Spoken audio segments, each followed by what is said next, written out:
ఇది ఒక వెరైటీ. ఇది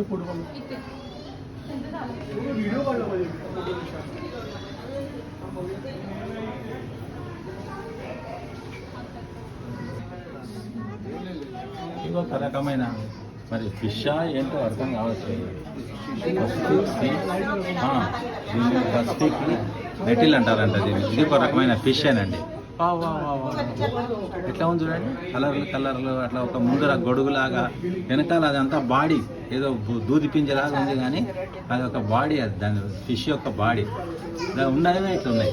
ఇగో ఇక్కడ రాశారు, ఇగో దీని గురించి ఇక్కడ రాశారు. పసిఫిక్ సీ నెటిల్, ఇంకో భాషలో సీ జెల్లీ అంటారంట.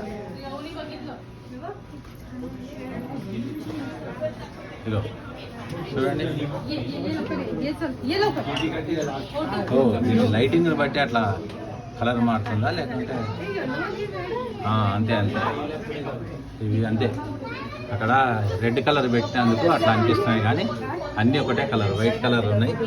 ఇవి పట్టుకో ముందుకురా, పట్టుకో ఇక్కడ చూడు. అంతే అంతే, ఇవి కలర్ అంటే కలర్గా అట్లా లేవు, కానీ అక్కడ రెడ్ కలర్ ఉన్నందుకు రెడ్ కలర్. ఇది ఒక రకమైన ఫిష్ చూడు, వేసారు లైట్లు, కానీ ఇక్కడ రెడ్ అక్కడ వైట్ వేసినందుకు అవి కలర్ మారుతున్నాయి అంతే. ఇది ఒక రకమైన ఫిష్, ఇది కూడా సేమ్ ఇంతకుముందు మనం చూసినామా. ఇవేమో పిల్లలు, అవేమో పెద్దగానే. అవి సీ నెటిల్ అంటారంట దీన్ని.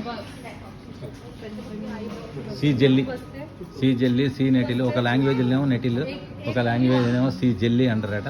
ఇవేమో పిల్లలు, ఇంతకుముందు చూపించినవేమో పెద్దవి. ఇవి ఒక రకమైనవి సీ జెల్లే, కానీ అది దానికేమో తోక ఉంది, దీనికేమో పెద్ద తోక. అది కదా, ఇది కూడా సీ జెల్లే, కానీ ఇందులో ఇది ఒక వెరైటీ,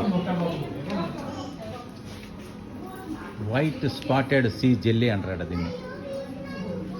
ఇంతకుముందు దానికేమో తోక ఉంది, దీనికేమో తోకలు లేవు. అవి పట్టుకున్నది ఓకే, పట్టుకున్నది. దా ఇక్కడ అయిపోయింది. Thank you.